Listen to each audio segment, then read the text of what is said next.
Yeah, what's up, world? It's your boy, Mr. Las Vegas, and we got it again. Before we get into it, I need y'all to like, subscribe, hit that notification button. That way, every time your boy drop, you alerted. So I know it's been like 3, 4 weeks, man, since I dropped the Prison Chronicles. But if you tuned in to my YouTube page, you'll see I just released the video titled Standards. The video is off the hook, man. Y'all check that out. Uh, I've been hella busy, man. 420 parties, mansion parties, and different things of that nature. So it's been hard for me to get back in the groove of my series with these Prison Chronicles. But right here, this Prison Chronicles Volume 21. And we finna go on the ride, man. So on this one, I gotta give the details on a situation that had happened at High Desert, where it was very vicious, and a lot of people could have got hurt real bad, right? So they got me in the Wild P unit at High Desert. They pulled me from the workers unit. I was working. So they pulled me from the workers unit to go to the Wild P unit with all the youngsters. They was looking for older cats that had did a lot of time, that had influence, and motherfuckers was respected. So yeah, we all had got a whole bunch of us had got moved over to the Wild P unit. Me, Duke Daddy, Freak, Corinthian. Shout out to Corinthian, Free Corinthian, man. This story is mainly about Corinthian and the type of person he is and the type of line he pushed, right? Corinthian is like one of them type of motherfuckers that he gonna let he the type of person he is, you gonna ride with him whether he wrong or right. He just push a hard line, and he's just a different type of animal, you know what I'm saying? And he's one of them examples, that size don't mean nothing. Cause Corinthian, he ain't nowhere near the biggest on the yard, and he damn near one of the shortest on the yard, right? But don't let that fool you. This man's dangerous. And when I say he's dangerous, anybody that been to Ely or High Desert around Corinthian know what type of motherfucker Corinthian is, right? I'm talking about no holds bars, no nonsense, no bullshit. If a nigga tell you otherwise, he a goddamn lie, right? Because I can only go off what I seen around thousands and thousands and thousands of men. And best believe it, that man pushed a hard line the whole time I was up around him. And I was riding with him, win, lose, or draw. It just is what it is. So they had moved all of us to a fucking Wild P unit. I had a story on an earlier Prison Chronicle about that unit. I hated that motherfucking unit, man. Listen, I almost damn near killed 2 or 3 youngsters in that unit. That's how bad I hate it. It's nothing like being around a whole bunch of hard-headed ass kids that don't listen and think they tough, man. They make you want to slap the dog shit out of them, right? So, the Wild P unit, like I said, was a lot of kids. But they had threw a lot of OGs in there to kind of orchestrate it, right? So I had been in there like 2 or 3 weeks at the time. And the unit off the hook, man. I'm talking about you name it, it's going down. Damn near fight, motherfuckers fighting damn near every day. Catching phase damn near every day. You name it, it was going on. Right?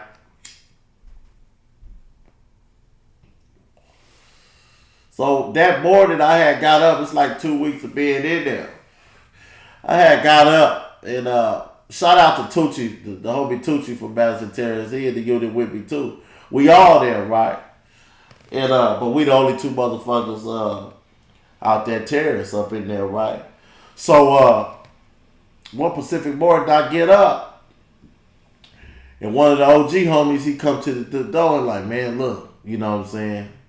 He showed me like 15, 16 grams of that black tar heroin. So I'm like, man, okay, what's happening? You know, I never really sold the shit, you know what I'm saying? Because it just wasn't my thing.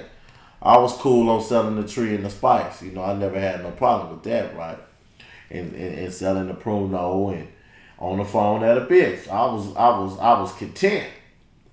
So he introduced me to the shit, man. We up in the cell. He showing me how to cut it and all the shit, right? So I'm like, okay, you know what I'm saying? He give me some shit. So when he give me the amount that he give me, I'm thinking to myself, I'm a convict. I'm like, the unit got to be flooded. I'm talking about it got to be flooded. For a nigga to give me damn near 12, 13 grams of motherfucking heroin and black tar in the penitentiary, that's a lot of money. The unit got to be flooded. My inculation was right. The unit flooded, right? So I'm like, okay, I'm going to sit on my shit. So I know for a fact it's going to be a lot of bullshit. Anytime a unit flooded with good dope and different things of that nature, you finna see motherfuckers come out the woodworks on the drug on the drug activity. Motherfuckers, heroin down, motherfuckers holding debts, motherfuckers getting stabbed. You finna see all the bullshit, right? Anytime a unit flooded, it's always the bullshit. Cause when niggas buy a lot of it and they find out it's flooded, they be mad they spent so much money on it because now they gotta sit on it and wait for all the shit to leave so they can make some money, right? So they be like, damn, it's kind of was too early to invest in it. So when you're in the penitentiary and the unit's flooded, that's not the time you want to buy a bunch of dope and spend a lot of money that you got or a lot of money that your people on the streets got, because you're spending their money with promise that it's coming back tenfold. If the unit is flooded, it's going to be a while before you can get that money back to your people tenfold, like you said. And if it don't get back tenfold, you kind of fuck your name up. So when you go to call to make another play, the money ain't lucrative no more. But when that money is coming in and you making it flip and you sending it back underlay, you can call anybody on the street. They gonna send the bread to you every time because they know for sure, hey man, last time I sent that nigga that bread, he sent me 3 times the money I sent him. Plus he took care of himself. Yeah, I'm with it, nigga. Well, how much? Oh, boo, you feel me? So just keep that in mind, man, when you go to the pen and you got family that got money and they willing to send you money to make plays and make some power moves in the penitentiary. Never buy dope when your unit flooded. Especially when you in a unit where you can't talk to everybody on the yard. You only can do business in that unit. That's all bad. Now, when the yard flooded and you can move to every unit, who gives a fuck? Because at that point, the niggas make their prices cheaper and they get it gone. So that's a different thing. If the yard is wide open and the yard flooded, you can still invest and get you some dope because, nigga, at that point, nigga, the price gonna get you the bag. Because you might have got yours for this and you selling your match heads for a certain amount of price that other niggas ain't selling it, you gonna sell out. Nigga, I know when nigga, you can sell a match head $70, $80 all day long. And they buying it when it ain't flooded. But when it's flooded, niggas selling match heads for $20, $25, $35 all day long. And it's going. Right? So I'm just sitting back watching all the fuckery. And I'm just peeping all the activity. I'm like, yeah, it's gonna be some shit. So we locked down. That was in the morning. So afternoon we come out. I'm seeing that niggas ain't coming out their rooms like they normally do. So I start working out, busting down. I'm doing push-ups and shit, pull-ups on the tier. And I look at one of my partner's room. I swear to God, I didn't even know this nigga got down. He's sitting in the room, nodded out. He's nodding. Right? I'm talking about he high as a motherfucker. So I go to his door. I'm like, hey, homie, you all right? He look at me and smile. I say, you good? He say, I say, all right, man, I was just checking on you, man. I say, man, I didn't know you fucked around. He was like, he couldn't even talk. He was so hot, right? So I continue working out, doing my thing. So I see Freak, man. Freak out the hoods, man. I see Freak. I chop it with Freak. Freak be doing them little law cases and different things of that nature. But he fuck with that dog food too. But he been fucking with it so long, he does it and he can function and shit like that. So you know he an animal, right? So we chopping it, whoop de whoop whoop whoop. I get to bust it down, I'll make me a spread, you know, all the little shit. We hanging out. Niggas had their music on in their rooms and, you know, we on the tip, we hanging out. Niggas getting on the phone, talking to their broads, all the shit going on, right? So, boom, we lock down, come back out, we go eat, right? We go to dinner. We go to dinner, come back, boom, they lock us back down, they let us out for night tier. So, boom, we on night tier, hanging out. It's going down. I just came out, I had to use the bathroom, so I go upstairs on a door call, use the bathroom, then I come back out. Just that fast, when I go to use the bathroom and come out, some shit done happen, right? So I come downstairs, I'm like, what's going on? Niggas tripping over the phone, little shit like that. So I say, man, that shit ain't got nothing to do with me. So I go sit in the area I normally sit at down there, and I see Freak come out of his room. His white boy's at his room, so you know he making some money. So his white boys at his room, they discussing business, all the shit. So I'm just peeping it, you know what I'm saying? You always want to keep point when motherfuckers got a lot of shit going on. You don't know if the white boy's trying to jump him. You don't know what's going on. Rather you wrong or right, nigga not gonna let no other race jump him. You dig? So I'm sitting there watching the activity, and white boys leave the room. Freak come out, he looking mad. So I'm like, you alright, homie? He like, yeah, I'm alright. You know what I'm saying? And while we talking, a white boy come and push Freak. So I'm thinking they said, I'm like, man, what so I get on guard. Freak grabbed the white boy and put him in a chokehold, try to choke him out. And I'm like, hold on, you know what I'm saying? Try to choke him out. So when he do that, the other white boys, they all jump up. And then he pushed the white boy away from him. Like, don't be playing with me, man. He said, damn, you play with me all the time. You know what I'm saying? Don't be playing with me, motherfucker. He like, damn, you be playing with me all the time, Freak. I was just playing with you. And I told Freak, I say, man, that's why you don't play with motherfuckers. Now you taking it serious. When you been playing with this white boy and you taking it serious, now it's gonna be some shit. So the white boy shot caller come up like, man, what's going on? He said, I told him stop touching me. He say, yeah, man, you can't put your hands on none of my brothers without no consequences. But the white boys, they thin as a motherfucker, right? So when he say that, I said, what you mean no consequences? So it's hella motherfuckers in the unit. Benjamin Franklin in the unit, right? So I tell Benjamin, I'm like, hey, nigga, go put your shoes on, right? He like, nigga, I already got mine on. I look at the homie, Tunchi. I say, he's like, well, nigga, what's happening? He pull his pants up. I'm like, yeah, they on some bullshit. So they all start gathering up. So I look at all the youngsters. One thing about them youngsters, they gonna go. They with all the bullshit, with all the violence, with all that shit. So I look back at the youngsters. Hey, y'all put y'all shoes on, right? So niggas start going to go get their knives and shit, right? So while that's going on, I go to the window. Knock on the window. Corinthian, he on the other side. So boom, we knock on the window. Hey, get Corinthian, right? So Corinthian, he playing cards. I see somebody go over there and get him, but I wave to him. Come here now, right? So he come right through the sally port. He got pulled. Other niggas can't do that. He coming right through the sally port, right? Sally port locked. Nigga, the CO done opened the sally port, let him in, all the shit, right?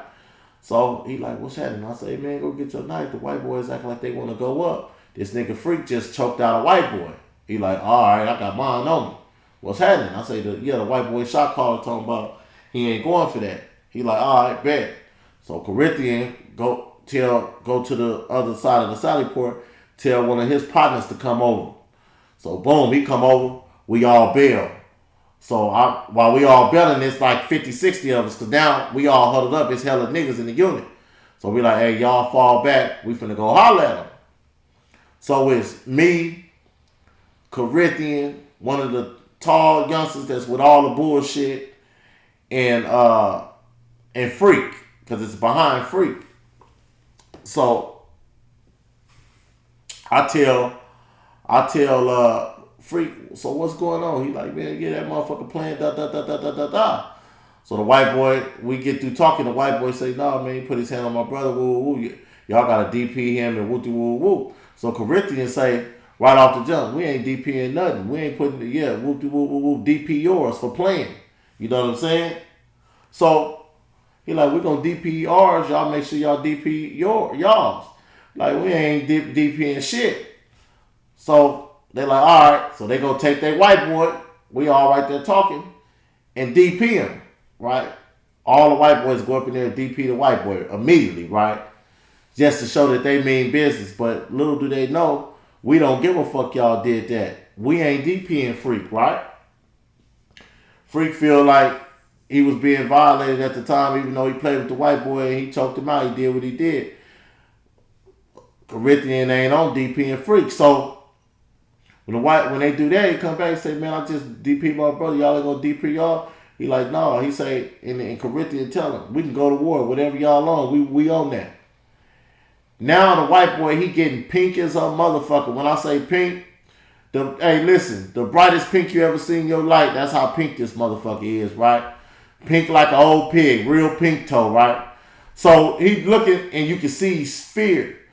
And then when the Corinthians say that, all the youngsters like, yeah, let's get on these niggas. You know what I'm saying? Let's get on them, right? So Corinthians like, what's happening? What y'all on? Everybody ready to go to war right there, right? The white boys sitting there, they looking like, all right, man, all right. Damn, Corinthian, I fuck with you, man. I didn't think you was gonna take it to that level. He like, what you mean? What you thought a motherfucker was playing? We ready to die. What's up? You know what I'm saying? White boys punk out, right? So we like, you know what? We're gonna give y'all action. Let's crank it off in the morning on yard. We'll let y'all get action at y'all people, right? Because they got other white boys on the other side. Where they at, they thin on this side. Where they at, they got a little bit more numbers on the other side. So instead of cracking it off right then and there, Corinthians like, we're gonna give y'all action, man. In the morning, it's going down, right? So, boom, we leave from the table. We all huddling up. Hey, Corinthians telling everybody, hey, listen, everybody have y'all shoes on. Be ready in the morning. Everybody come to breakfast. Every black in this motherfucker come to breakfast. It's going down. So, you got some of the OGs. They in their 50s and 60s. They like, man, we ain't got nothing to do with that. Woo. And then Corinthians look at them. Hey, man, if you old, you know what I'm saying, disabled, you know what I'm saying, stay in your room. But everybody that's willing and able, that's black in this motherfucker, come to the yard. Because everybody on our side coming. Be ready to go down, right? So, boom, nigga, I go in the room, me and my celly, nigga, we ready to rock and roll. Shout out to Trey, official Trey, that's my little nigga, that's my celly at the time, right? So, we in the room chopping in and all this shit, and I'm telling Trey, he ain't never been in no ride. So I'm lacing him up, giving him some game on the ride. I say, look, you my celly. So when we get out here, nigga, just stay close to me. Whatever you do, stay close to me. If we start scrapping, get my backside. Right? So nobody can't sneak up behind me. Don't worry about what's going on in the front. I got the front. You get the backside or you get the shoulder side. Don't let nobody get behind me, sneak up behind me. And just stay in the crowd. Stay in the crowd. Don't get loose and start chasing niggas and all that. That's how niggas get killed. For those that don't know about riots, if it's 50 of y'all, right? If y'all all scatter, y'all make yourself weak. You dig what I'm saying? If you scatter, you make yourself weak. Because if the opposition hit you or stab you and you fall, they gonna keep styling. They're gonna kill you, right? So if you attack them head on with the numbers and y'all all together, they gotta confront you head on. You feel what I'm saying? If you scatter out and start chasing motherfuckers and trying to do your own thing, that's how you get hurt in the ride. If it's 50, 60 of y'all want to stay as tight as y'all can, throw them hands, nigga, stab, throw rocks, do whatever the fuck you gotta do, but stay within your numbers. If you go back to the wars and you go back to all the shit in the medieval times, that was their strength. You dig what I'm saying? That was their strength. Staying together and charging and pushing head first. If you spread out, you make yourself weak in a ride, right? So I'm lacing my celly up. Just stay close to me. That's all you got to do. I got the front side, so I'm not just watching my front side. You with me, so I'm watching both of our front side. We're going to attack it head on. So while I'm scrapping and we doing whatever the fuck we doing, you be on that backside ready for anybody that's trying to come from the side or whatever that. You feel what I'm saying? I'm lacing him up. So he like, bet, I'm with it, homie. You know what I'm saying? So boom, nigga, we talk all night about this shit, right? Because I know how this shit be. I've been in them. So, boom, nigga, the morning come. It seemed like the morning came 5 minutes after we got through talking. We barely got to sleep, right? So when we come out, I swear to God, I like this shit, man. There was so much unity. When we came out, it was so many niggas, man. When I say it was so many niggas, it didn't even look fair. Like, it was like 5 to 1. 5 niggas to 1 white boy. That's how many niggas came out the unit, right?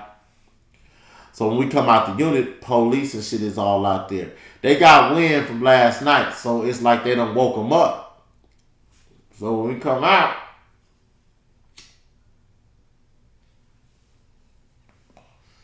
Corinthians say, all the niggas is huddling. We all huddling. We all coming off Corinthian lead. Okay, my nigga, what you want to do? He like, look, the police, they kind of hip to it right now. We gonna go to chow like everything cool. When we come back, we gonna press them. If they jump, we attacking their ass, right? So we like, all right, bet. So we let all the white boys and the Mexicans, because you know the Mexicans gonna ride with the white boys.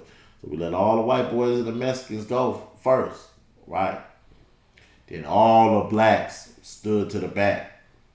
It was so many black. I'm talking about the shit looked so cold. It reminded me of a medieval movie, bro. I swear to God. So we all walking together, pushing together, right? We all go to chow, boom, boom, boom. When we leave in the chow hall, we let the white boys and the Mexicans go first. And the reason why you do that, especially when a riot is about to happen, the reason why you do that is so you can see their numbers. You look at your numbers, then you look at their numbers. Okay, we got them. You feel me? So they pushing, we pushing the back. Everybody lacing each other. Niggas got knives. Hey, look, homie, woo, woo, woo, woo, woo. Be on your toe, da, da, da, da, da. And we get through the gate, it's on. So when we come through the gate, all the white boys is like right there by the sally port. It's like they scared. The white boys and the Mexicans is right there by the sally port. So we all walking together. The police is like, what the fuck? But at this time, we like, fuck the police, right? So Corinthian like, man, fuck the police, let's go. Right? So we go to the front. Corinthians step out 2 feet from the whole group. So what's happening? Y'all ready? Y'all want to do this? What's up? You can just see the fear in them. They looking. They was like, nah, man, we cool on that shit. It is what it is, and we cool on that shit. Just to show you how coward the white boys and the Mexicans was, because we was deeper than them. Had the tables been turned and they was way deeper than us, homie, they would have tried to maul us, bro. They would have left us out there dead. They wouldn't have gave a fuck. So Corinthian dangerous, but he also got a good heart, because we could have just mollywopped them motherfuckers. I swear to God we could have. And Corinthian, he spared him. He spared him. He's a Muslim. He's a good brother. He with all the shit, but he spared him, right? He said, all right, we hear something about this shit again, We tearing this motherfucker up. They like, all right, bet. So, you know, niggas is out there with their knife, they hot. They're like, man, fuck that. Let's get their ass. Let's get their bitch ass. You know, niggas is clowning. Corinthians like, it's good, it's good, it's good. Hey, man, there's money to be made in this motherfucker. Let's get at this money. You feel me? It died the ride down. But I'm telling y'all, it would have been so motherfucking ugly. If I'm lying, I'm motherfucking dying, right? So check this out. 3-4 days go by. Right? Motherfucker playing with the boy Corinthian money. One of his own partners. Just tell you what type of motherfucker he was, bro. One of his own partners. So they playing cards. Now I'm in the Sallyport talking to somebody. And it's just so happened I was right there to see everything. So he checking the motherfucker about the money. The motherfucker playing. Right? So I look out, man, you good? He's like, yeah, I'm good, bro. He keep checking him. The dude say something, bro. And I swear to God, the nigga Corinthian pull out a motherfucking knife and start stabbing him. Bam, bam, bam. Right there in front of everybody. One of the police said, get out, get out. Boom, he started busting. Boom, get out, get out, get out. Boom. So Corinthian on the floor, the boy stabbed the fuck up. I'm talking about he fucked up on the floor. Do you know this nigga started crawling like he was in the Army and the Navy and crawling on the ground and boom, start stabbing the nigga again while they busting? And they had, man, listen, that was some of the coldest and most savagery shit I ever seen in my life, man. You know, but yeah, man, this Prison Chronicles, Volume 21. Y'all already know how I come with this Prison Chronicle thing. Hey, listen, man, I'm gonna go every Friday, man. I apologize for letting y'all down. Listen, I'm going every Friday, man. I'm gonna start having some other guests on here that I was in the pen with, telling their stories, and we're gonna keep this shit rolling. Mr. Las Vegas for the record. Before y'all get out of here, please like, subscribe, share, pass this motherfucking video on, man. Let's run this motherfucker up, man. Y'all want the uncut real about the penitentiaries in Las Vegas, in Nevada? Man, like, subscribe, man. Share this shit. I'm out.